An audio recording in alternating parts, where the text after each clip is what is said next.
Iyi ni radiyo BBC Gahuzamiryango ivugira i Londres kuri metero 19, 25, 31 na 41. Ivugira ku mirongo ya FM mu karere k'ibiyaga bigari no kuri interineti kuri bbcgahuza.com.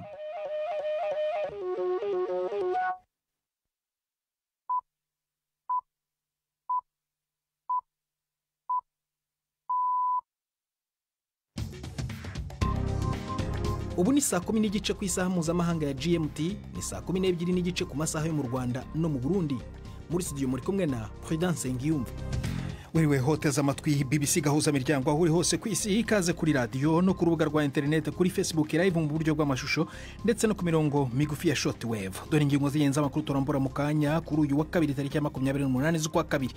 Muri Nigeria abatavuga rumwe n'ubutegetsi basabye ko amatora ya perezida amaze iminsi itatabaye agirwa imfabusa. Bayasobanuye nk'ikinamico, ni mu gihe ubushyamirane bukomeje kuzamuka kubera gutegereza cyane ibyayavuyemo kuva kuwa gatandatu ushize. Mu Rwanda haravugwa ikibazo gikomeye cy'igwingira ry'abana ku buryo guverinoma igiye kugifata nk'icyorezo cyugarije igihugu. Byatangarijwe mu mushyikirano w'igihugu warangijwe kuri uyu wa kabiri. Umwana afite imyaka 5 ariko afite igihagararo cy'amezi 6. Uyu munsi umwana umwe kuri 3 aragwingiye mu Rwanda. Tugiye gukora ibintu navuga ko imyaka 2 idasanzwe yo kurwanya igwingira, guha abana indagara zifatanyije n'igira imwe ku munsi. Perezida wa Repubulika ya Demokarasi ya Kongo Felix Tshisekedi ashinja u Rwanda icyo yita ngo gushinga ubutegetsi bwarwo mu ntara ya Kivu y'Amajyaruguru rugamije gukomeza gusahura ubutunzi bwa Kongo. Ntibibagirwe n'ikinamico urunana nk'uko bisanzwe buri wa kane, biganiriwe na Florentine Kwizera.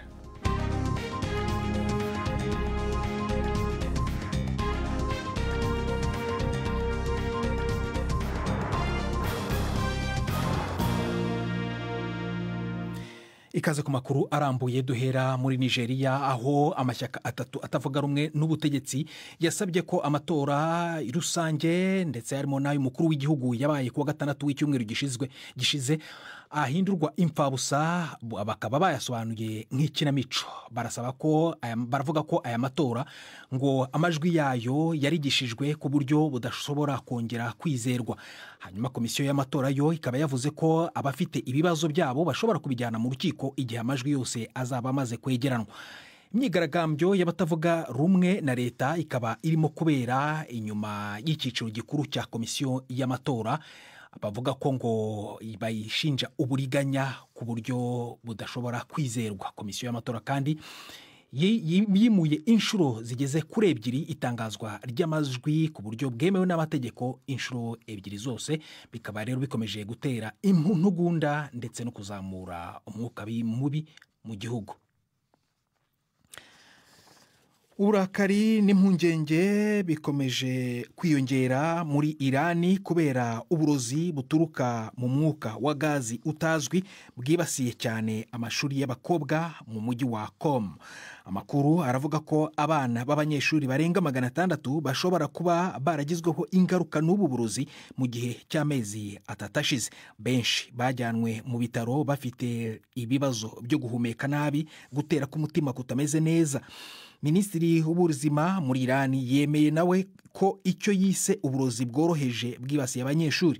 Umwe mu bamwungirije yavuze ko abategetsi bari gukora iperereza ku makuru ngo avuga ko ubu burozi bwakozwe nkana mu kwihorera ku ntundura y'imyigaragambyo imaze iminsi ibera muri Irani yamagana kwambara igitambaro cyo mu mutwe cyambarwa n'abayisilamukazi kizwi nka hijab. Ariko rero yaje kongera nyuma kuvuga ko ngo amagambo ye yasobanuwe nabi. Tujye mu karere k'ibiyaga bigari mu Rwanda hasojwe inama y'igihugu y'umushyikirano yari imaze iminsi 2 ibera mu murwa mukuru Kigali. Iyi nama iyoborwa na Perezida Paul Kagame yagarutse kuri zimwe mu ngingo z'ibibazo bitandukanye byugarije ubuzima bw'igihugu. Ikibazo cy'ibiciro by'ibiribwa gikomeje kuzamuka, ni kimwe mu byagaragajwe nk'igiteye impungenge abaturage. Hari kandi n'ikibazo cy'igwingira ry'abana rishobora kugira ingaruka mu mikurire yabo rigiye gufatwa ndetse nk'ikibazo cyugarije igihugu. Havuzwe ko guverinoma ikora ibishoboka byose kugira ngo abaturage babone ibiribwa ku giciro gishobora kwigonderwa. I Kigali ni inkuru ya Jean Claude Mwambutsa. Ku munsi wa kabiri ari nawo wari wa nyuma w'inama y'umushyikirano havuzwe ibibazo byugarije umuryango. Ku isonga hatunzwe agatoki ikibazo cy'ibiciro by'ibiribwa bikomeje gutumbagira ku buryo bigoye umuturage muri iki gihe kugaburira umuryango uko bikwiye. Havuzwe kandi n'ikibazo cy'igwingira ry'abana bato cyiyongereye cyane gishingiye ahanini ku buke ndetse n'ubwiza budahagije bw'ifunguro babona.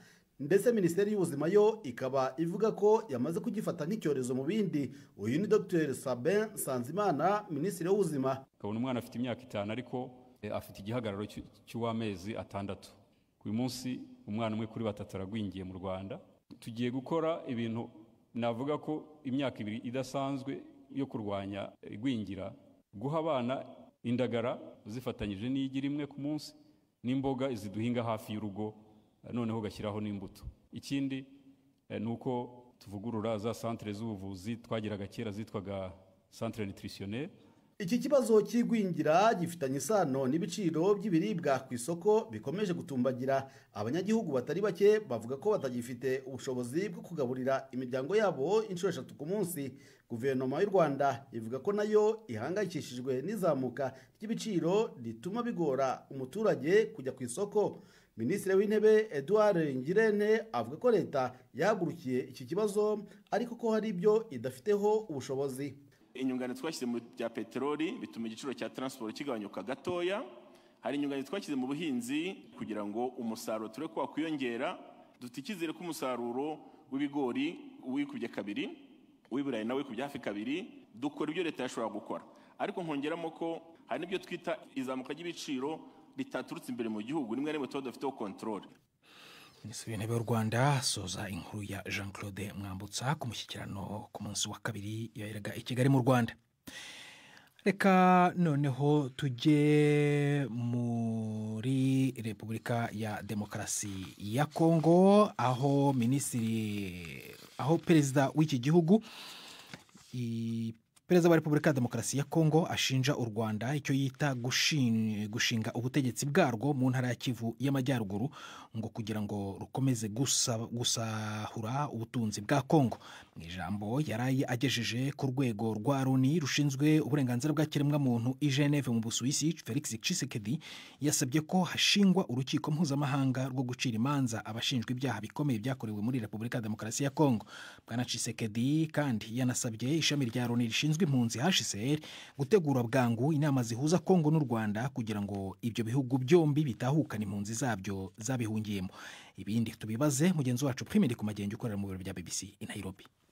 Imbere y'inama nkuru ya ONU ijejwe agateka kazina muntu, Perezida Felix Tshisekedi yerekanye mu majambo ishusho iteye agahinda y'ingene igihugu ciwe kimaze imyaka 30 kirangwamwo ivyaha vyo mu ntambara n'ibikorewe zina muntu vyatumye igihugu ciwe kiba iciro ry'umugani.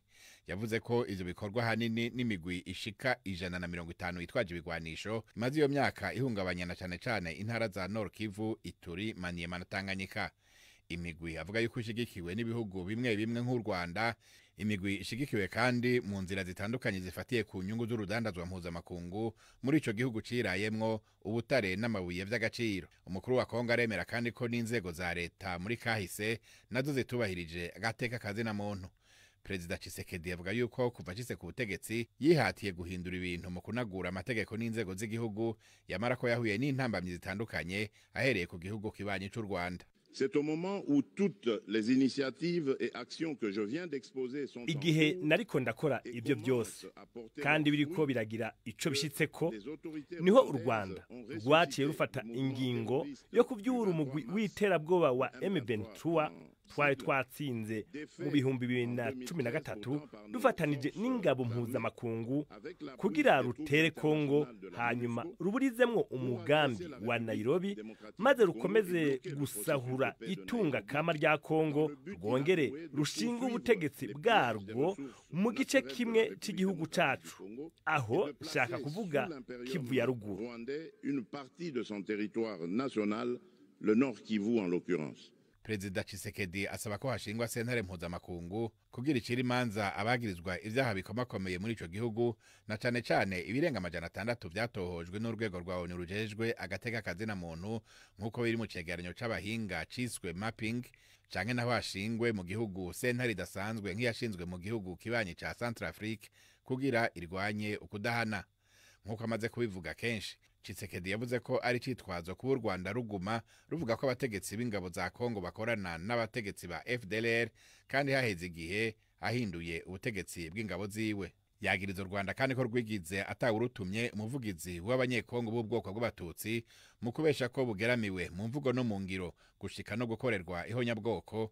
Tshisekedi agasaba ishami rya ONU riraba impunzi HCR gutunganya inama ihuza ivyo bihugu kugira kimwe kimwe gitahukane impunzi zaco ivyitwazo bihave.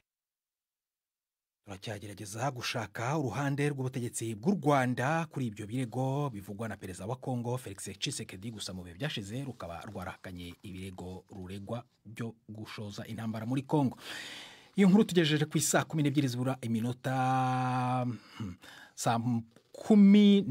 saa moya zirabona iminota 20 mu Rwanda no mu Burundi. Hano i London ni saa 10:40 ni BBC Gahuza Miryango urumva no kuri Kiss FM muri Uganda ndetse no kuri BBC Gahuza akadomo.com. Mu kanya turagaruka ku makuru arambuye.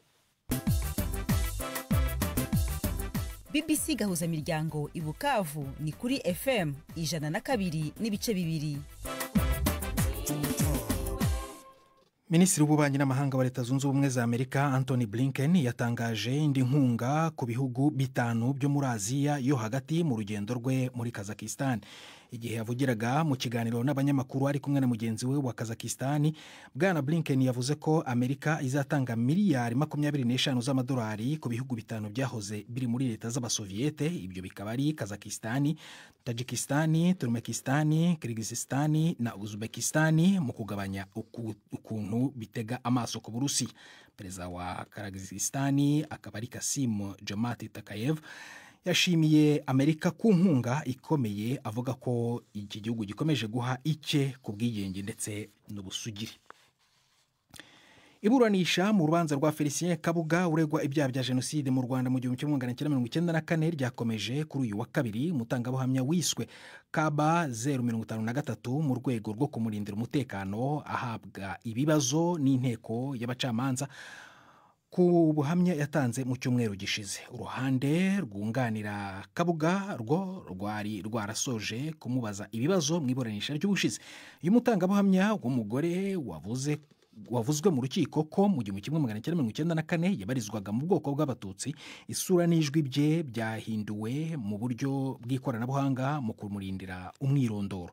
Ari i Kigali yahujwe mu buryo bw'amashusho n'inteko y'abacamanza bo mu rugereko Irahe mu Buholandi rwasigaye ruca imanza zasizwe n'urukiko mpuzamahanga mpanabyaha rwa Arusha rwari rwarashyiriweho u Rwanda. Kabuga we warukurikiye iburanisha ari muri gereza y'uru rugereko nta jambo yahawe, ariko mu bihe byashize akaba yaraburanye nawe ahakana ibyaha. Mugenzi wacu Didier Bikorimana yakurikiranye iryo buranisha twavuganye mu kanya gashize.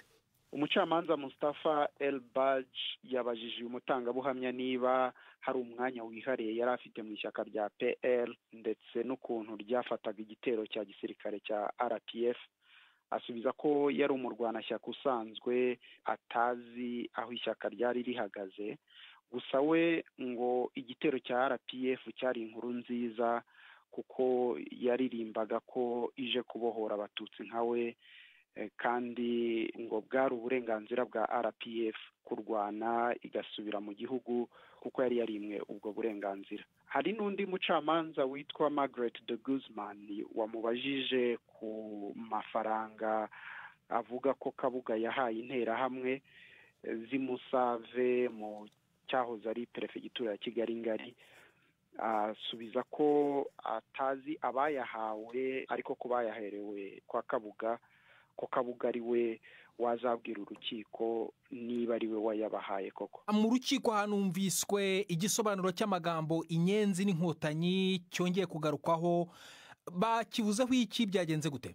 Nubwo umucamanza ukuriye iburanisha Ian Bonomi yaravuze ko imvugo n'amagambo y'umwihariko bishobora kuzaba ingenzi muri uru rubanza, nuko abaza CAB 053 icyo inyenzi bivuze, asubiza ko ubusanzwe inyenzi ari agakoko kangiza ibintu iyo umuntu akabonye mu biribwa akica, ko rero abatutsi bitwaga gutyo nk'uburyo bwo kubatesha agaciro. Bonomi yanamubajije niba abatutsi bari bishimiye kwitwa inkotanyi, asubiza ko ab'imbere mu gihugu batari babyishimiye kuko batari bafite amakuru ahagije ku gisobanuro cy'iryo jambo, ngo kuko ryanakoreshwaga mu kubatesha agaciro, aho ngo nko mu mashuri abanza basabwaga guhaguruka bakerekanwa. Kambere kujya mu runana mbabwire ko muri Mali ibitekerezo byo guhindura itegeko nshinga ry'igihugu birimo guha izindi mbaraga perezida ndetse no kugabanya igihagararo cy'ururimi rw'igifaransa. Inyandiko y'agateganyo yabonywe n'ibiro ntaramakuru byo mu Bufaransa AFP ivuga ko perezida azaba afite ububasha bwo gushyiraho no kwirukana minisitiri w'intebe ndetse no gusesa inteko nshinga amategeko. Itegeko nshinga rizakorerwa kamarampaka mu kwezi gutaha kwa gatatu nako. Guverinoma ya gisirikare muri Mali ivuga ko amatora yo kugarura ubutegetsi bwa gisivili azakorwa mu gihe cy'umwaka. Mu minsi ishize ingabo z'Ubufaransa zavuye mu gihugu nyuma y'igabwa ry'abacanshuro b'Abarusiya. Umwanya w'ikinamico runana.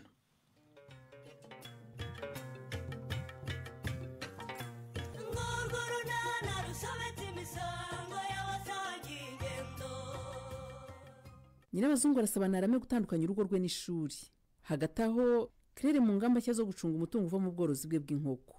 N'urunana. Ngaho vuga ibyo uvuga nigire gushaka ikirakamuko. Hari igitekerezo nari mfite, ariko mbere yo kugishyira mu bikorwa ndagira ngo mungire inama. Igitekerezo kirabana n'iki kire? Hari umwana twigana inshuti yanjye nshaka kwigiraho ibyo akora papa. Aho ntunyumvira busho. Ubwo se urashaka kwiga ingendo y'undi rero? Ngaho ratatubwire kire. Tubwire ibyiza uwo mwana akora rwose ushaka kwiga n'ibyari byo. Ni wa mwana witwa Jovine. Erega niwe nigiraho korora inkoko. None ubu namenye ko agira konti muri banki. None nanjye ndashaka gukura amafaranga yanjye kuri saving box ya hano mu rugo njye gufunguza konti. Uranyumvira busho. Uranyumvira umukobwa wawe ibyo atangiye. Aho yarabitse se yarabaye. Ariko mama uzi ko ari igihe ngira ubwoba ko umunsi umwe nzaza ngasanga kari akantu nyabikamo nagahari. Kajyanywe n'ikisi. Ndagukikiye rwose mwana wa. Kandi busho nanga kushyigikira uwo mukobwa mu bintu byose. Ubafata amafaranga ajye kuyabitsa muri banki ku mazina ye, hanyuma se umuntu nashaka kuyakoresha azajya yageraho ate. Ariko ubu ningubaze Kankwa, ayo mafaranga ashaka kubitsa ko araye. Hari ubwo arayawe ibyo bikubabariza iki koko? Kanagende. Ikindi rero ndashaka kwigurira inkweto nshya. Izo nsanga ngo zirashaje. Mbese nkagaragara neza nk'umuyobozi w'ejo hazaza. Ariwe! Ngewe rwose singushyigikiye. Reka rero nkubwire. Reka umwana afunguze konti ye rwose Kankwa. Amafaranga nayo akura mu bworozi bw'inkoko ze. Kandi tuzimworoza twari tugamije kumufasha gutera imbere. Ariko rega urumva ko ayo mafaranga namufashaga kuyacunga none agiye kuyigengaho. Ubwo tuzamenya dute uko ayacunga. Nkuko twabimufashaga yabitse hano mu rugo tuzabimufasha nayabitse aho ngaho muri banki. Hari icyo bitwaye? Urakoze cyane papa wanjye. Nuko rata. Niko busho. Ubwo ushyigikiye ko uwo mukobwa yajyana kandi yajyaga ngoboka mu gihe ntarabona andi.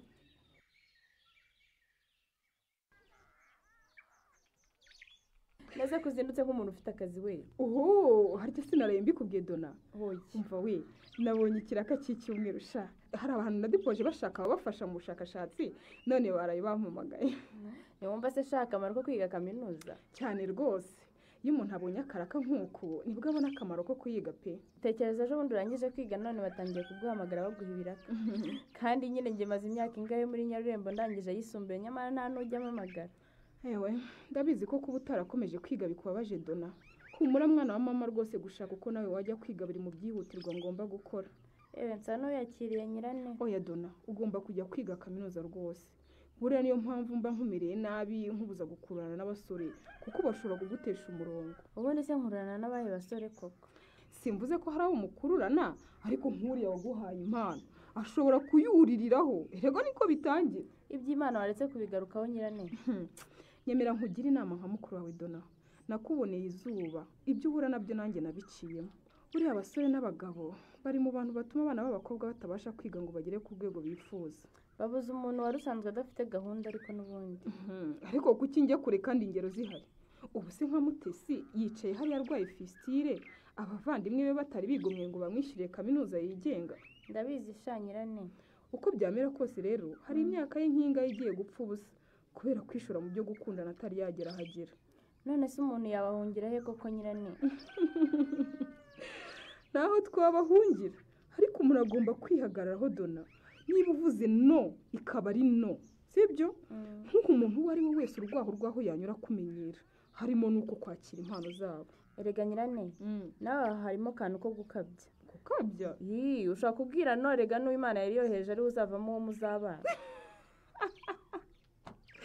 ariko mana yanjye ubu rero watangiye gutekereza uwo muzabana ahubwo nakererewe nyirane erega turakuze yego ko mana rero aha basi reka ngira icyo nkwisabira mwana wa mama urashaka kunsabira iki nyirane kuko ibintu byose biba bishoboka ndagira ngo nkwisabire ngo nubona kwifata bikunaniye uzibuke gukoresha agakingirizo dore hano turahari umutwe bampa two guha urubyiruko mfatamo duke nkatubika mu cyumba cyacu nyirane winjije udukingirizo mu rugo rwa papa Samuel nta n'isoni ubwo atukubonanye wamusobanurira iki koko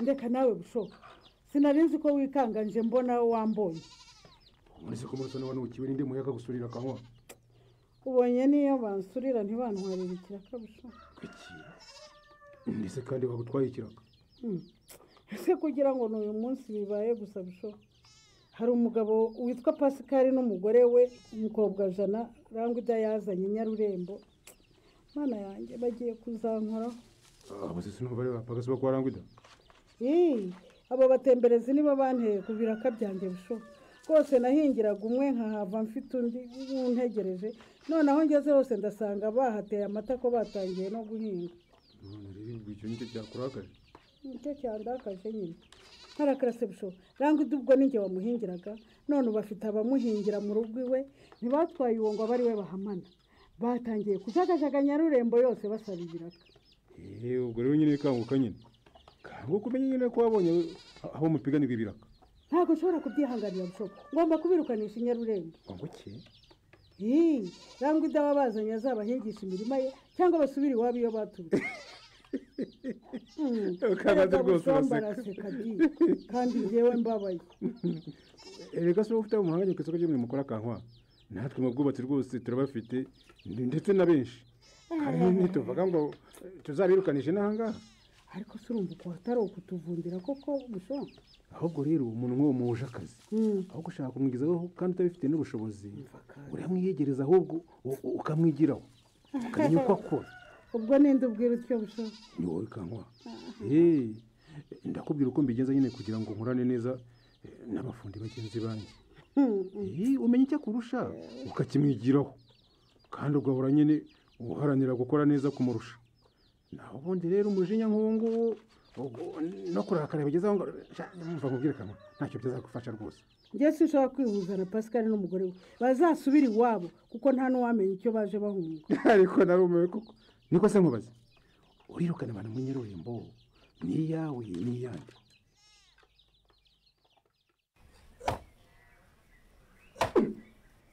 mbega igiti cyari gikomeye nosi yatawe mva we ntabwo wari kukigerageza pe ni impamo y'Imana niyo mpamvu ntari gutuma ugenda rwose utakimfashije uretse ko n'ubundi ntabwo ukundira guhita ugenda ntore wumve none se ntiwibuka ibyo twabwiriwe mu nama y'ababyeyi rufo ndabyibuka byose uko byakabaye rwose anosiya kandi rero twebwe dusanzwe dufasha abana bacu gusubira mu masomo yabo tukabatoza gusoma ikinyarwanda imyitozo y'imibare bahawe tukabafasha kuyikora icyongereza nubwo tutakizi iyo babahaye umukoro tuba tubari hafi ikindi ni ikihe koko kuko aribyo bituma batsinda neza rero ntitugomba gutezuka ibyo ariko ntibivuze ko ugomba kumbuza kwigira mu bandi bagabo nimugoroba nosiya simbikubujije rufo ariko ndagira ngo twigire hamwe icyo twakora kugira ngo batazasubira inyuma ndabyemeye rwose gusa nishimiye ko ubuyobozi bw'ishuri nabwo buticaye burimo gukora uko bushoboye kose ngo bazamure abana basigaye inyuma nabo batsinde ku kigero cyagenwe. ikibabaje rega ni uko wabonaga inama yitabiriwe n'ababyeyi bake kandi wumvise ko kugira ngo abana twohereza ku mashuri babashe gutsinda neza bisaba ubufasha bw'ababyeyi n'abarimu. cyane ko wumvise ko hari ababyeyi batita ku myigire y'abana babo. ikindi abo bari mu batitabira inama y'ababyeyi. yaba Nosiya, nubwo nari nanze kujyaho muri iriya nama ariko naho ngukiye byinshi pe. narabyumviye ko ababyeyi tuvunisha abana tukabasibya ishuri kandi ibyo byose ngo bikaba biri mu bisubiza umwana inyuma. niyo mpamvu ngiye kugusaba ngo abana bacu tubakurireho imirimo ya nimugoroba Rufo, cyane cyane kujya kuvoma, bajye baza bicare mu isomero twabateganyirije basubire mu masomo yabo. oya kandi nanone Nosiya, umwana agomba gukora uko kwaba ari ukubaremaza. nyamara imirimo yaha mu rugo nge nawe twayifatanya oya ndakubujije Nosiya, n'ubundi abana turabafasha bagatsinda neza kandi banakoze. urumva icyo tugiye gukora rero ni ukubagabanyiriza imirimo kandi tukarushaho kubaba hafi. niba bavomaga 3 ubwo nzajya njyayo 2, hanyuma nibataha bavuye ku ishuri nayo bajyayo 1. ariko kubatoza gukora ni ngombwa. ibyo nta kibazo. hanyuma se bimwe numvise bavuga ngo kwiga binyuze mu mikino Rufo. ariko rero numvise ko ibyo bireba cyane cyane abana biga amashuri y'incuke. natwe ariko twabikoresha ku buryo bwiza bwo kwigisha Uwase na Sano. tukajya dukina n'abana rero. tuzababwira batwigishe kubara mu cyongereza Rufo. ariko ngewe rero ndabiza Nosiya, kubara ngo 1 2 3 4 5 harya 6 bayita 60. n'amezi mu kinyarwanda tukayaririmba di.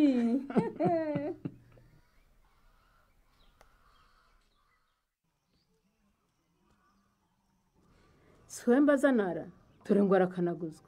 nukuri nakoze nyogoko, navuye ku ishuri nirukanka ndaza njya gukura ibijumba, njya no kuvoma ndaza ndabironga nari mbiteretseho. hanyuma abandi bana si bari hehe? Kingston na Anje basubiye kuvoma kugira ngo tubone amazi tuzagusigiresha, ariko ayo dukoresha muri uyu mugoroba nayavoma. none se kutetse ibijumba murabirira ku masaha natogeje muko? abandi bana nibaza barayoze, njye ndi gukora umukoro mwarimu yaduhaye. urugo rwanjye rwabaye ishuri ryari nara? ni umukoro wo mu rugo usanze nkora ntabwo ari uwo mu ishuri nyogoko. urabura guteka uri hafi y'inkono kugira ngo ubashe gukoranya inkwi umuriro utazima bigapfuba ugafata amakaye ngo nta n'isoni. erega nyogoko turi mu isuzuma bumenyi kandi sinshaka gutsindwa, niyo mpamvu ngomba gukora uyu mukoro. ndavuze ngo genda ubike ayo makaye uza woza ibintu vuba none aha ngaha urumva? ubu se kuko sinzatsinda. urashaka ko nshogoza nara? hoya. nuko rero ujye wigira ku ishuri nugera hano umenye ko ugomba gukora imirimo yo mu rugo, sinzabakorera ibintu byose mugaramye nk'abamikazi. ariko rero cecekaho sinkavuge ngo nawe uvuge. ntacyo mvuze ariko.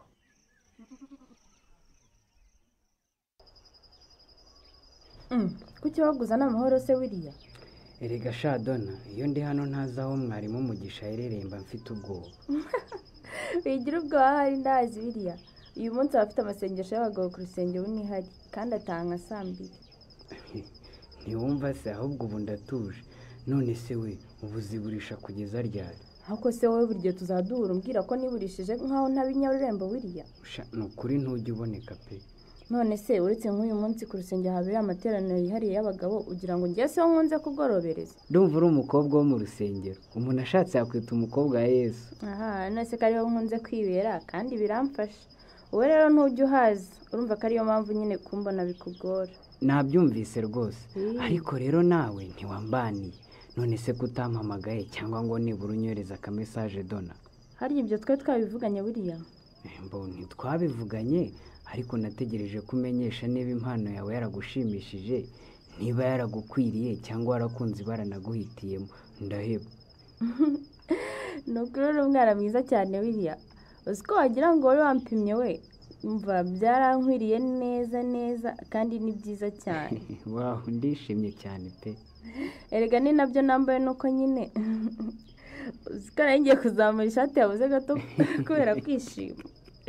oya ntabwo ari ngombwa kunyereka icyangombwa ni uko wishimiye impano naguhaye dona nanjye rwose biranshimishije cyane nyine gusa guhamana impano yawe rwose ntibyari byoroshye buriya habuze gato ngo ubone nyikugaruriye kuko mukuru wanjye yarantonganyije ngo singomba kwakira impano mpawe n'umusore papa siba mukuru wawe si ubwo yakugirira ishyari bigeze aho oya wiri mukuru wanjye nta shyari amfitiye ahubwo amfitiye impungenge yambwiye ko hari ubwo umusore aguha impano yitwaje ubucuti mufitanye ariko agamije kuzayuriraho gushora mu mibonano mpuzabitsina ngo iki none rero William ngize amahirwe uranyizaniye ndashaka kubaza icyo wari ugamije hakiri kare kumenye niba ngomba kugusubiza ibyawe cyangwa mbihamana ubundi umpiriye amano wari ugamije iki